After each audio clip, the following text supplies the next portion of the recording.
1. La estrategia de la distracción. El elemento primordial del control social es la estrategia de la distracción, que consiste en desviar la atención del público de los problemas importantes y de los cambios decididos por las élites políticas y económicas mediante la técnica del diluvio o inundación de continuas distracciones y de informaciones insignificantes. La estrategia de la distracción es igualmente indispensable para impedir al público interesarse por los conocimientos esenciales en el área de la ciencia, la economía, la psicología, la neurobiología y la cibernética.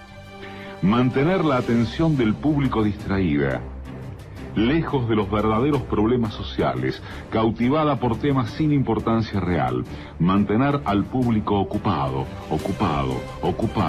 sin ningún tiempo para pensar, de vuelta a la granja como los otros animales. El ídolo adolescente Justin Bieber ha indignado a miles de padres con sus opiniones sobre el aborto y las violaciones. En vísperas de los exámenes finales se ha disparado el alquiler de pinganillos. Hay perros abandonados, los hay también maltratados, pero hay también muchos perros de hoy en día que llevan una vida bastante regalada en los hogares. Si sus amos reciben cremas o masajes o van a la moda, pues ellos también. 2. Crear problemas y después ofrecer soluciones. Este método también es llamado problema-reacción-solución. Es decir, se crea un problema, una situación prevista para causar cierta reacción en el público, a fin de que éste sea el mandante de las medidas que se desea hacer aceptar.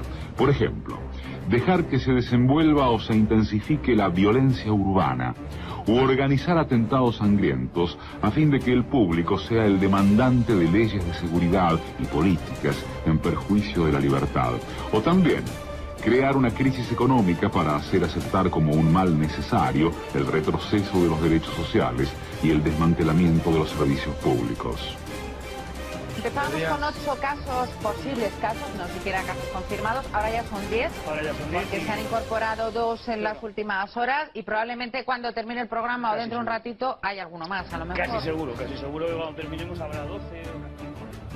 Las primeras dosis de la vacuna contra la gripe A ya están en España y la ministra de Sanidad, Trinidad Jiménez, prevé que comiencen a administrarse en la primera quincena de noviembre. 3. La estrategia de la gradualidad. Para hacer que se acepte una medida inaceptable, basta aplicarla gradualmente, a cuentagotas, por años consecutivos. Es de esa manera que condiciones socioeconómicas radicalmente nuevas, neoliberalismo, fueron impuestas durante las décadas de 1980 y 1990. Estado mínimo, privatizaciones, precariedad, flexibilidad, desempleo en masa, salarios que ya no aseguran ingresos decentes, tantos cambios que hubieran provocado una revolución si hubiesen sido aplicados de una sola vez. Quiero anunciarle que el Gobierno aprobará la reforma laboral el próximo día 16, miércoles, en Consejo de Ministros. Se produzca un acuerdo o no se produzca un acuerdo.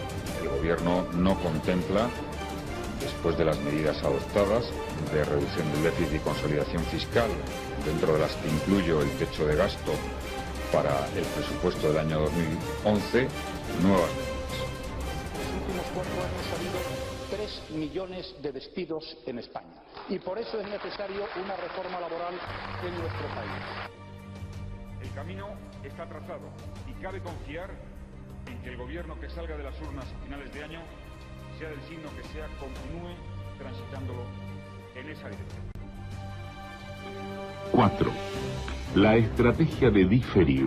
Otra manera de hacer aceptar una decisión impopular es la de presentarla como dolorosa y necesaria, obteniendo la aceptación pública, en el momento, para una aplicación futura. Es más fácil aceptar un sacrificio futuro que un sacrificio inmediato. Primero, porque el esfuerzo no es empleado inmediatamente. Luego, porque el público, la masa, tiene siempre la tendencia a esperar ingenuamente que todo irá a mejorar mañana y que el sacrificio exigido podrá ser evitado. Esto da más tiempo al público para acostumbrarse a la idea del cambio y de aceptarla con resignación cuando llegue el momento. La reforma laboral es una reforma necesaria. La única manera de poner a salvo los elementos básicos del servicio público de la educación. Y por eso es necesario una reforma laboral en nuestro país. Bien, la reforma laboral pues era necesaria y ha sido un paso en la buena dirección. 5. Dirigirse al público como criaturas de poca edad. La mayoría de la publicidad dirigida al gran público utiliza discurso, argumentos, personajes y entonación particularmente infantiles, muchas veces próximos a la debilidad, como si el espectador fuese una criatura de poca edad o un deficiente mental. Cuanto más se intente buscar engañar al espectador, más se tiende a adoptar un tono infantilizante. ¿Por qué? Si uno se dirige a una persona como si ella tuviese la edad de 12 años o menos, entonces, en razón de la sugestionabilidad, ella, la persona, tenderá con cierta probabilidad a una respuesta o reacción también desprovista de un sentido crítico, como la de una persona de 12 años o menos de edad. Yo lo pruebo y me reaccioné. ¡Wow! Y la reacción de la gente es... ¡Wow! Sentirse hinchada es normal, ¿no? No, sentirse así no es normal. Lo normal es sentirse bien. 6. Utilizar el aspecto emocional mucho más que la reflexión. Hacer uso del aspecto emocional es una técnica clásica para causar un cortocircuito en el análisis racional y finalmente al sentido crítico de los individuos. Por otra parte, la utilización del registro emocional permite abrir la puerta de acceso al inconsciente para implantar o injertar ideas, deseos, miedos y temores, compulsiones o inducir comportamientos. Carmen, ¿tú tienes hijos? Sí, además tengo una nena de tu edad. Pues qué bien, así cuando seamos mayores ella podrá ser la cuidadora de mis hijos.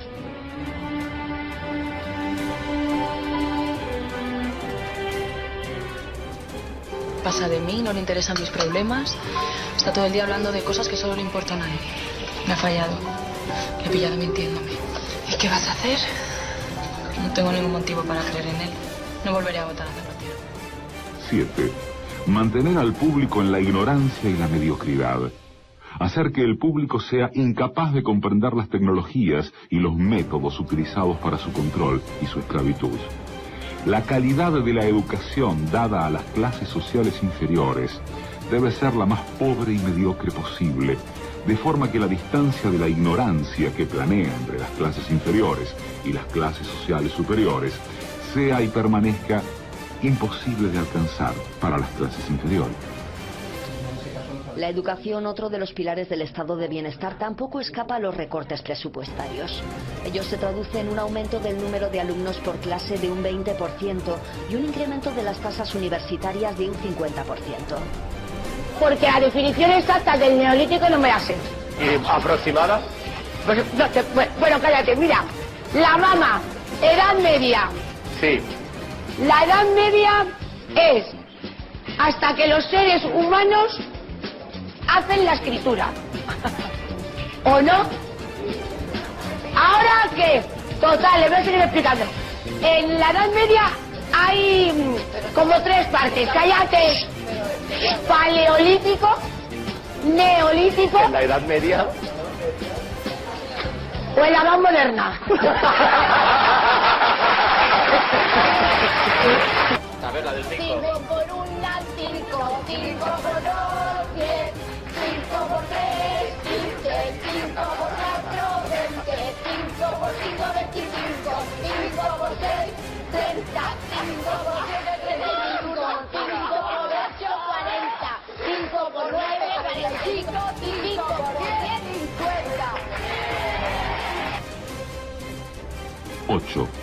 Estimular al público a ser complaciente con la mediocridad. Promover al público a creer que es moda el hecho de ser estúpido, vulgar e inculto. Pues 9 por 8, espérate. 9 por 8. A ver, si 9 por 9 es 81 y le quito 9, 79. ¿A mí? ¿Eh? ¿De qué me conoces, pedazo puto? ¿Está la cámara? ¡Pedazo puta, da la cara! ¿Dónde está? Mentirosa, tengo el coño, o la polla, me da igual. Métete a la igual el coño y la bota el coño con bacalao. ¡Anda la mierda, marrana! 9. Reforzar la autoculpabilidad. Hacer creer al individuo que es solamente él el culpable por su propia desgracia, por causa de la insuficiencia de su inteligencia, de sus capacidades o de sus esfuerzos. Así, en lugar de rebelarse contra el sistema económico, el individuo se autodesvalida y se culpa, lo cual genera un estado depresivo, uno de cuyos efectos es la inhibición de su acción. Y sin acción, no hay revolución. Y en La Razón. Hemos comprado a crédito segundas viviendas, televisiones de plasma, viajes al Caribe, y eso no es razonable. Pero este argumento no es nuevo en el PP. Parece que tienen fijación con los que compran plasmas. Segunda vez que salen a relucir en una semana.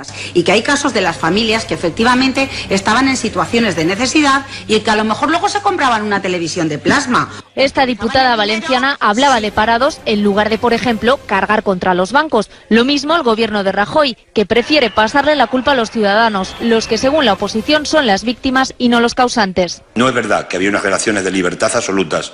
Y no es verdad que la responsable es la gente de ir a meterse en aquellos créditos. Le metieron los créditos por los ojos. Y los bancos se desentienden del asunto. Parece que la crisis no va con ellos. La crisis económica no está provocada por el sistema bancario.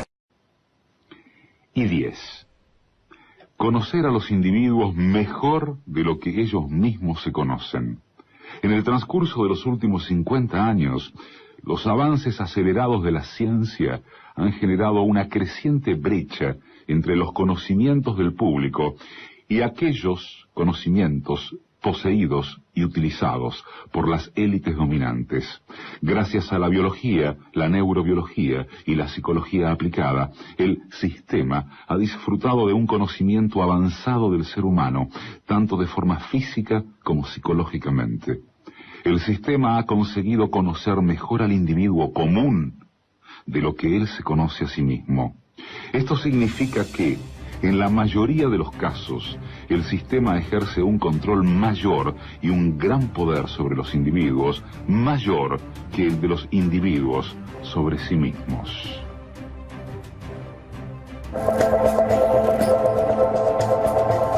Los psicólogos y los científicos llevan mucho tiempo intentando medir las emociones, pero también los directores de marketing. Y la comprensión de aquello que nos mueve interiormente, lo que motiva nuestras elecciones, es lo que las compañías de neuromarketing nos están ofreciendo cada vez más. En este experimento vemos que la temperatura de la piel desciende gradualmente desde la marca 80 en el gráfico hasta cerca del 65. Observamos las ondas cerebrales y tenemos 64 sensores. Cada uno de los sensores monitoriza el cerebro 2000 veces por segundo. De modo que en un segundo obtenemos 128.000 puntos de referencia. Imagínese lo que obtenemos en 30 segundos, lo que obtenemos en un minuto. Miles de millones de puntos de referencia, ¿verdad? Con esto medimos 3 parámetros, solo 3 parámetros, con enorme precisión. Medimos sus ondas cerebrales en respuesta a un anuncio de 60 segundos. De ahí hemos tomado 3 componentes, que son atención, emoción y memoria. Y a partir de ahí podemos deducir una puntuación total de efectividad, que adjudicamos al anuncio que acabamos de ver. Como puede ver en el gráfico detrás de mí, cada uno tiene su propia puntuación individual, pero si combinamos los 3 obtenemos una puntuación de efectividad.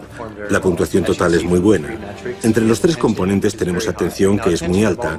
La atención es el más fácil de capturar, por eso es siempre alta. Pero el perfil emocional sube y baja constantemente, y eso es lo que nos interesa. Si una persona muestra una emoción muy alta, puede producirse agotamiento, se cansa del anuncio enseguida. Por tanto, que suba y baje es muy bueno. La memoria es el componente más difícil de capturar. Si lo consigue, se trata de un buen anuncio, porque la memoria se mantiene muy alta desde el principio.